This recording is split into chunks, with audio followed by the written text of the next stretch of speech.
Journalists are supposed to hold the powerful accountable. But who holds journalists accountable?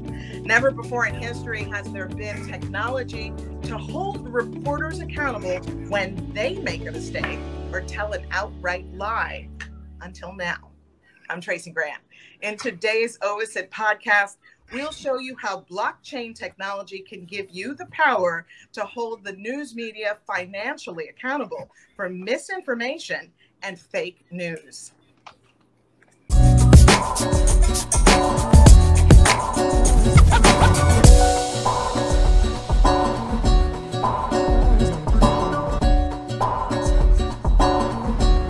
You're listening to the OVIS-IT podcast with Tracy Grant.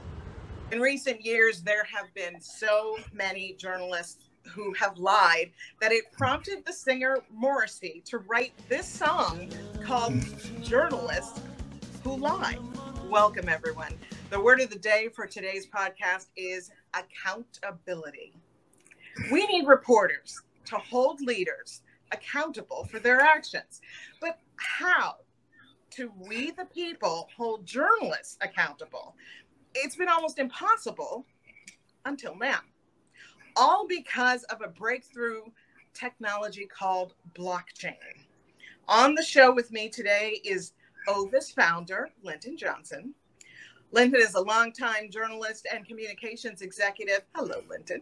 Hello. He has just created the world's first blockchain-powered decentralized news community, which allows everyday people to incentivize the truth.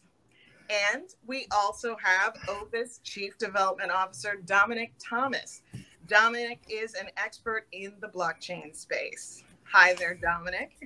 Good to see Tracy. you. We're actually going to start with Linton. Linton, okay. Yes. You and I are both longtime journalists. Can you think of a situation in which a journalist was held financially accountable for mistakes they made? Yeah, that's a good question. I mean, it does happen every now and then, but I think for kind of the routine mistakes, and it doesn't happen a lot. I mean, you might get your hand slapped as a journalist, might be forced to apologize, but they still get the paycheck. Nothing changes with the paycheck. Maybe they don't get as great of an assignment the next time, but financially accountable for that specific mistake, it rarely happens. And if it does, it usually happens when the organization that the journalist works for is sued, right? And the person who's suing wins. I used to always joke when I was anchoring the news for NBC Bay Area and the San Francisco Bay Area, I used to turn to my weatherman and say, why is it when you're wrong, you get paid, but when I'm wrong, I get sued? I always joked about that. But even then, even when people sue, it doesn't always end up that they win. And it's a lot of money someone has to spend in order to sue somebody for making a mistake or even telling an outright lie. And so it's really hard to hold journalism organizations accountable for the mistakes that they make. I mean, especially you the bring journalists up themselves. You bring up a really good point, because definitely throughout my career, I have seen cases where journalists who've made some mistakes have been called out for them, or, Columbia Journalism Review or something like that will sort of delve into what the problems were and how the problems were made, where they came from. But I've never seen any accountability in terms of, financial accountability. It's certainly not immediate or, instant accountability, which is what we're trying to build into our platform, allowing everyday people to hold journalists and fact checkers and each other. Really, it's not just the journalists and fact checkers, but each other, hold all of ourselves accountable financially. But yeah, like you said, it's really tough to if a journalist is outright lying to, unless you got a lot of money, you're going to sue them. It's going to be really tough to hold them financially accountable. Yeah. Well, Dominic, here's a question for you. When reporters make a mistake or flat out lie, what has been the impact on everyday people? Well, I think the biggest challenge is that we've typically relied on journalists to give us the sort of the basic facts about life. What's going on in the world, what's going on in our country. If an event happened, like, for example, we just had the hurricane in Florida, we rely on journalists, if we're not there local, to, give us the information of what's going on. But when everything is politicized, we don't have that. And that shared reality is such an important thing for human beings, not only socially, but politically and in a business environment. You can't, nobody can agree on what the problem is, then, you're going to have a really hard time even getting anywhere near a solution. So I think that, that's the biggest issue, is that, journalists, we count on journalists and reporting for, giving us our view of the world. Exactly. Well, I mean, Linton, you and I both went to Northwestern University Journalism School. Go Wildcats. What is the first rule that they taught us on day one of class? Day one, it was all about understanding the impact of a mistake. They say on day one, you make one mistake, you get an F. One mistake, you get an F. So think about that. When you make one mistake, and when you're worried about making that mistake, obviously your whole focus is to get everything right. And they explain it by saying this: listen, all you have is your reputation. Your reputation is at stake. And I think it kind of goes back to the fact that they know there's really very, outside of your reputation being at stake, there's no real way to hold journalists accountable. But they say that's all you have is your reputation. And then, as you remember, Tracy, and if you correct that mistake, the best you can do is raise your F to a C. And the reason why is because, well, you've already made that mistake, so your reputation has eroded. But I think what's been happening kind of lately now is that, the way the ratings and clicks business model works, as long as you pander to your favorite audience, you can really never make a mistake, because all you have to do is lie to pander to that audience. And so, it creates a reputation of being, quote unquote, truthful, no matter how many lies you tell to that particular crowd. But to the rest of the world, you're obviously, your name is kind of mud. It's really hard to come out of that. And, a journalist is supposed to be objective and looking at all sides and this being as accurate as possible. But, with this ratings and clicks business model, it doesn't happen anymore. Well, and if anything, just to throw in there real quick. Oh, sorry, Tracy. Just if the opposite's true now, right? Like, you can't tell the truth, right? The election, if you're a Republican reporter on the conservative side, you can't say that election wasn't stolen, right? But, right. The opposite. I mean, it gets so bad that, you're stuck lying, essentially, right? Yeah. Yeah. Well, I mean, I think it's important to look at it. There's a distinction, but in the end, it makes a mess no matter way. One is journalists who aren't telling the truth, meaning that they've made a mistake somewhere along the way, and then it ends up in the story, and it leads to inaccuracies. And then there are the ones who they decide, okay, this is the angle of the story that I'm doing, and this is, no matter what, that's how this story is going to end up. Now, Linton, you and I definitely, I'm sure you would agree, have been sent out to do stories. And, initially, the idea was that, oh, the story is about this. But once you start interviewing people and looking around, you realize, oh, that's not really it. That's not what really happened. And you have to be able to sort of go with the flow, and at the end of the day, bring you what the real story was, not the thing that you set out that day to fit everything into that one thesis. Like, this is what it is, and that's sometimes the problem. Yeah, no, I totally agree. I remember when the producers had this set view on what their newscast is going to look like in the narrative, right? And then they promote all of that, and you get out there and you start interviewing people, and you're like, well, that's not really what the premise was when we talked about this story in the morning meeting. And now you have this pressure because of ratings and clicks to kind of shape the story into what we thought it was going to be in the morning meeting, because the actual story may not be as sexy as what we thought it would be in the morning meeting. And that, it's that balance. And then sometimes you've got a 30-minute newscast that you got to fill, right? And it turns out the story is a bust, but you still have 30 minutes that you have to fill. And so what do? Can you go back and tell the newscast producer, listen, there's no story here? And especially if you find that out later in the day, they're like, well, you got to say something, you got to make it dramatic, and that's where this ratings and clicks business model really starts skewing the truth and starts creating narratives that really don't exist. Mm-hmm.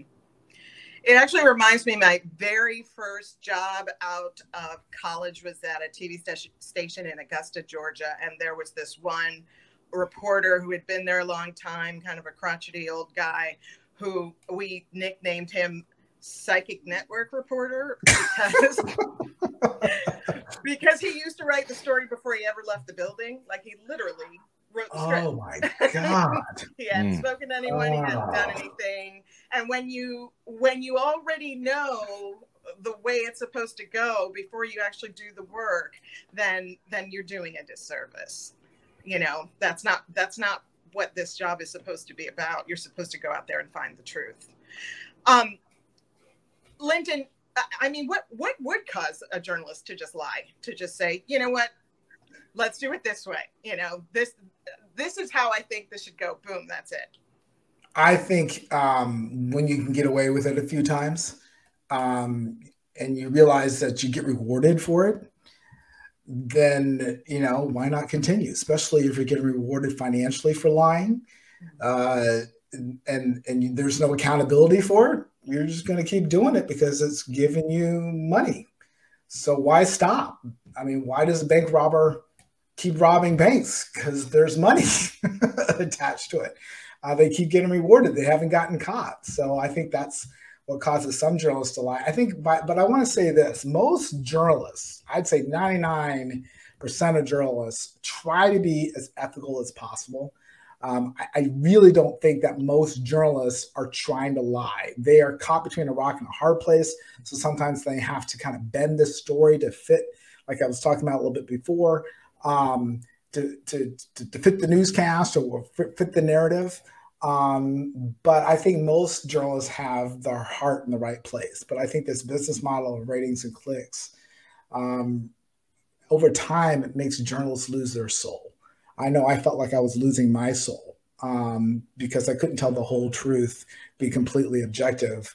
And so I just had to get out. And this is one of the reasons why I wanted to start OVIS, to really help journalists get their soul back, right? To not have to worry about ratings and clicks, but just focus on the truth and reward people for telling the truth.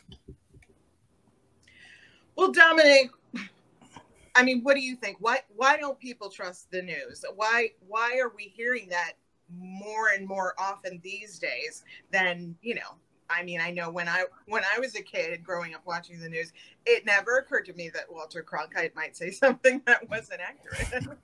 But now, it feels like everyone has some sort of opinion on the veracity of the truth in the stories that they're reading. Well, I mean, I think to some degree that narrative has been fostered for political reasons. If the media is not talking about things the way that you want them to be talking about it, then it's been pretty easy to just suggest that, maybe that's not the case. Maybe they are lying. And then, of course, we had, fake news popularized by Trump, which was a big part of it. But I think it started when the news is entertainment thing. I don't have the depth of history of journalism, but my personal experience, was that, news just kept becoming seemingly more and more sensationalized, more and more dramatic, reading more and more like a soap opera. I mean, negative stories have always led, because we know human beings are more attracted to that. It's a kind of a, instinctual thing, right? You got to be more worried about the berry that will kill you as opposed to the delicious one, because, you can miss the delicious berry, but eating the bad berry is going to really get you. But when it became entertainment, right, it loses that, right? The delivery, when you're speaking of Cronkite, and we've talked about that a lot, that's that for any of us that are Generation X or older, 60 Minutes was just such a thing, right? And it had this reputation to it, and everybody watched it.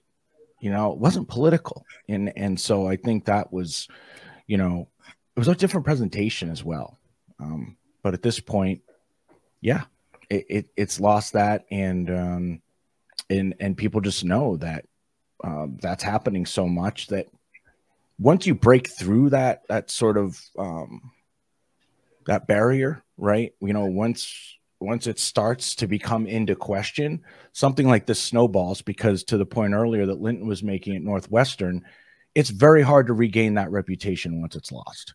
So once it started getting out there that basically news was being manipulated, fabricated, well, putting that genie back in the bottle is not going to be an easy task. Going from that F to that C. Can't really ever get back to an A again. Yeah, it's going to be extremely difficult. It's going to take a new paradigm, and I think an entirely new shot, which is why Ovis, to me is such an opportunity, because it's a different way of approaching it entirely.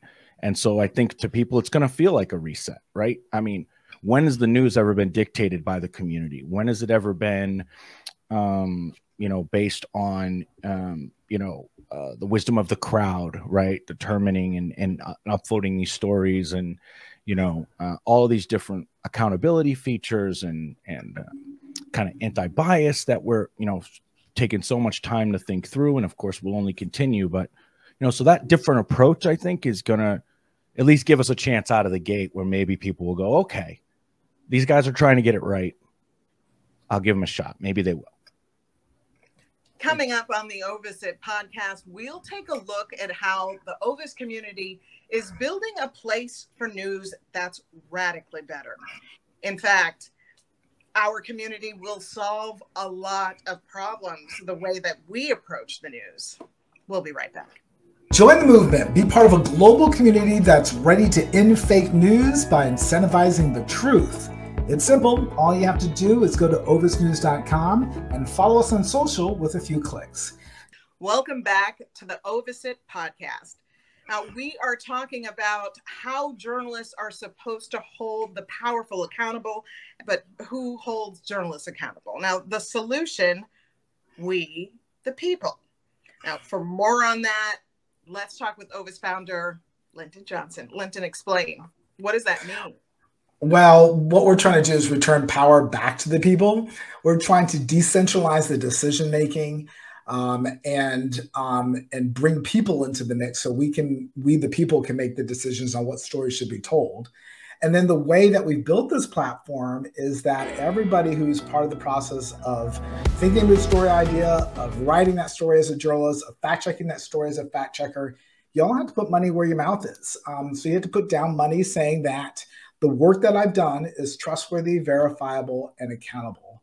And so we, the people who are the news consumers, can hold those journalists financially accountable, and the fact checkers and each other, quite frankly, accountable to ensuring that the truth is told. And so if there are mistakes that are made, then immediately we're using blockchain technology, which is something never before in history we've been able to do until this technology came along. We can hold those journalists financially accountable. One of the things I like to talk about with blockchain is that, we're making history here. This is the first time in history we have the technology to be able to incentivize truth telling and then hold people accountable. The internet, if you think about the difference between the internet and blockchain technology, the internet, you can hide behind the anonymity of the internet. You can make money off of ratings and clicks. But there's nobody who holds you accountable. On the blockchain, using the blockchain technology that's out there, we can completely do the opposite. We can hold people accountable, we can incentivize truth telling, and can really restore trustworthy, verifiable, and accountable information in the news and online. Okay, which finally, chips away at the problem in the world of journalism right now. The ratings and clicks have eroded the trust of people. Yeah, right. And Dominic, you want to kind of talk to that? I mean, just what the impact of the ratings and clicks from your perspective is? Well, it's clearly made it so that it's a sort of a popularity contest, right? It's top 10 list headlines, and it's sort of sensationalist content or relatively shallow content most of the time. I mean, I find myself having to take a lot of time to just try to get through all the articles and headlines and things that come across my feed, to try to get to something that's going to actually teach me something, provide me with information that'll be useful to me. We all read for pleasure, and fiction and is great for that. But, when I'm trying to actually figure out what's going on, or to learn about a particular issue or just anything, I don't want, janky top 10 lists and sensationalist content. I really, I want to be able to get to what I'm looking for, but then I also want to be able to trust it when I get there. So, I don't want to be able to, find myself out there talking about things and saying, repeating things that could be total bullshit. So, it's almost like you have to research after you finish reading something. I mean, it's kind of ridiculous. It defeats the point. I mean, I might as well just be my own reporter. Right. Right. Well, for both of you, how does the OVIS community get empowered through this platform, and why can they trust the information that's provided? That's a great question. So the empowerment is just signing up at ovisnews.com and being part of the community, and then starting to engage. We'll show you how to do that. Probably easier to show than to say on here. But the idea is to allow everyday people, your grandmother, your mother, your kid, yourself, to be able to upvote stories and micro fund stories that are important to you. Because if they're important to you, they're probably important to 1,000 other people, and everybody gets together, micro funds that story, then journalists will write about those stories. And then those journalists, like I said previously, when they write about those stories, they have to put a little money down saying that what they're writing is trustworthy, verifiable, and accountable. And then they have to be fact checked by independent certified fact checkers, who also have to put a little money down saying that what they've done is trustworthy, verifiable, and accountable. And then the community can hold those fact checkers and the journalists accountable for the stories that they tell. So I think to kind of answer your question a little bit more succinctly is that you don't need to trust OVIS, the company OVIS, because the company is the people. We are the people. You just need to trust yourself. And if you can trust yourself and the power of the community, then you know that this is being done because the community wants it, not some central figure, or not one editor, not one person is deciding the news for you. It's we, the people, who are making the decisions. Okay. I mean, it's fascinating. Definitely, I know that people out there are watching us, they want to know how it works. They want to see it. And we want to be able to tell them a whole lot more about it. That does it for us today here on the OVIS-IT podcast. I'm Tracy Grant. Be sure to join the movement at ovisnews.com. Definitely go to ovisnews.com and find out more about what we're trying to do with OVIS News. And thanks a lot for watching.